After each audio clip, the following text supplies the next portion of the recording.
नमस्कार। कभी सोचा है हमारे आसपास की ये दुनिया आखिर चलती कैसे है? आज हम इसी के पीछे की फिजिक्स को समझने वाले हैं।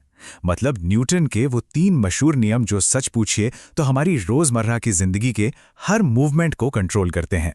चलिए एक बहुत ही आम अनुभव से बात शुरू करते हैं। हम सब ने ये महसूस किया है ना, कि चलती हुई बस जब अचानक ब्रेक लगाती है तो हम सब आगे की तरफ क्यों झुक जाते हैं। ये कोई जादू नहीं है, बल्कि प्योर फिजिक्स है। और आज के सफर के आखिर तक इसका जवाब एकदम साफ हो जाएगा। तो इस गुत्थी को सुलझाने के लिए हमारा आज का सफर कुछ ऐसा रहेगा। सबसे पहले बात करेंगे बल और जड़त्व की, फिर न्यूटन के पहले, दूसरे और तीसरे नियम को एक एक करके समझेंगे, और आखिर में मोशन के कुछ और दिलचस्प पहलुओं पर भी नजर डालेंगे। तो चलिए शुरू करते हैं। तो ये है हमारी पहली सीढ़ी, बल और जड़त्व की दुनिया। कह सकते हैं कि ये दो ऐसे कॉन्सेप्ट्स हैं जो न्यूटन के सारे नियमों की कहानी के हीरो हैं। बल यानी कि फोर्स, ये बहुत ही सिंपल सी चीज है। ये बस एक धक्का है या खिंचाव। जब हम दरवाजा खोलते हैं, बॉल फेंकते हैं या साइकिल चलाते हैं तो हम फोर्स ही तो लगा रहे होते हैं। यही वो चीज है जो किसी भी चीज को चलाती है, रोकती है या उसकी डायरेक्शन बदल देती है। अब आते हैं जड़त्व यानी इनर्शिया पर। सुनने में थोड़ा कॉम्प्लिकेटेड लग सकता है, पर यह है बस चीजों का, कह लीजिए, आलस या जिद। हर चीज जैसी है वैसी ही रहना चाहती है। मतलब अगर कोई चीज रुकी है तो वो रुकी ही रहना चाहेगी, और अगर चल रही है तो हाँ, वो चलती ही रहना चाहेगी। बदलाव की इसी रेजिस्टेंस को, इसी विरोध को हम जड़त्व कहते हैं। जैसे सोचिए, जब कंबल को डंडे से पीटा जाता है तो कंबल तो मूव कर जाता है, पर धूल के कण वो अपनी जगह पर ही रहना चाहते हैं और बस नीचे गिर जाते हैं। यह है इनर्शिया। और हाँ, हमारी बस वाली पहेली का राज भी यही है। इसी वजह से हमें आगे की ओर झटका लगता है।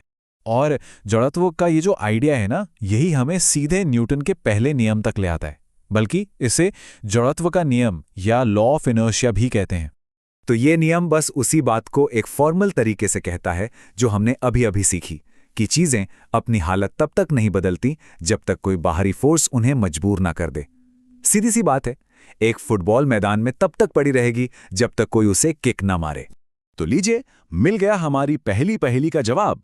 जब बस रुकती है तो हमारा निचला शरीर तो बस के साथ रुक जाता है, पर ऊपरी हिस्सा वो अपने जड़त्व की वजह से आगे ही बढ़ते रहना चाहता है, और बस इसीलिए हमें आगे की तरफ झटका लगता है ना? सिंपल और ब्रिलियंट। ठीक है, तो पहले नियम ने बताया कि फोर्स के बिना क्या होता है। अब दूसरा नियम ये बताएगा कि जब फोर्स लगता है तब असल में क्या होता है। लेकिन उसे समझने के लिए हमें पहले एक और चीज समझनी होगी, संवेग यानी कि मोमेंटम। संवेग को ऐसे समझ सकते हैं कि ये किसी चलती हुई चीज में मोशन का दम कितना है, और ये सिर्फ स्पीड पर डिपेंड नहीं करता, ये इस पर भी डिपेंड करता है कि उस चीज का वजन यानी मास कितना है। सोचिए, एक साइकिल और एक ट्रक दोनों सेम स्पीड से चल रहे हों तो जाहिर है ट्रक का मोमेंटम कहीं ज्यादा होगा। इसका फॉर्मूला भी बड़ा सीधा सा है। मोमेंटम यानी P बराबर होता है मास यानी M गुणा वेलोसिटी यानी V के। P equals mv। ये फिजिक्स की सबसे पावरफुल इक्वेशंस में से एक है। तो न्यूटन का दूसरा नियम इसी मोमेंटम से जुड़ा है। ये नियम कहता है कि किसी चीज के मोमेंटम को बदलने की जो रफ्तार है वो लगाए गए फोर्स के डायरेक्टली प्रोपोर्शनल होती है। मतलब जितना ज्यादा जोर लगाएंगे उतनी तेजी से मोमेंटम बदलेगा, और बदलाव भी उसी डायरेक्शन में होगा जिस डायरेक्शन में फोर्स लगा है।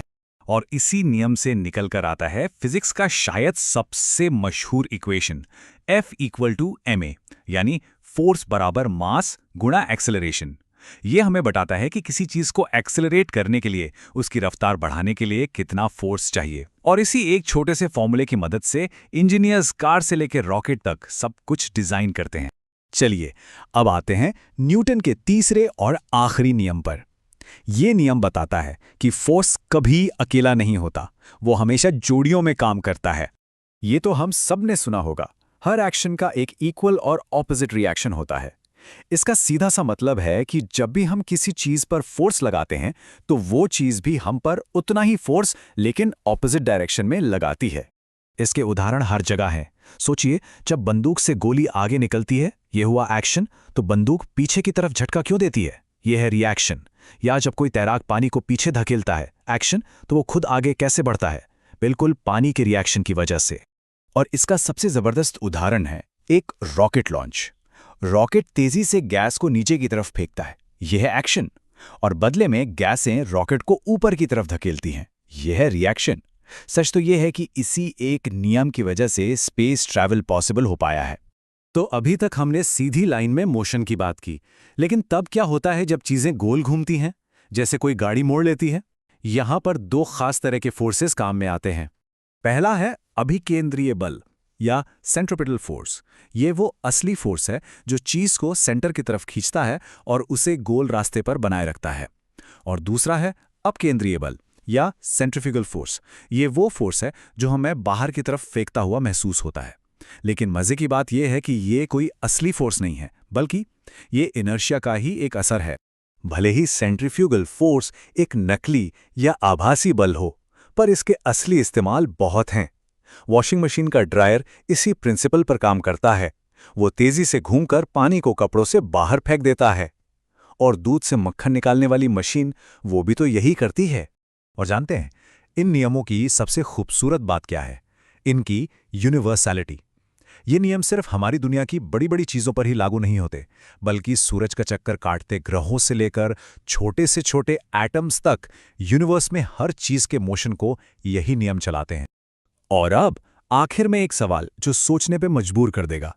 अगर एक्शन और रिएक्शन हमेशा बराबर और ऑपोजिट होते हैं, तो फिर कोई भी चीज अपनी जगह से हिलती कैसे है? फोर्सेस को तो एक दूसरे को कैंसल आउट कर देना चाहिए, है ना? सोचिएगा जरूर। ये सवाल न्यूटन के नियमों की गहरी समझ की तरफ एक बहुत ही अच्छा अगला कदम है।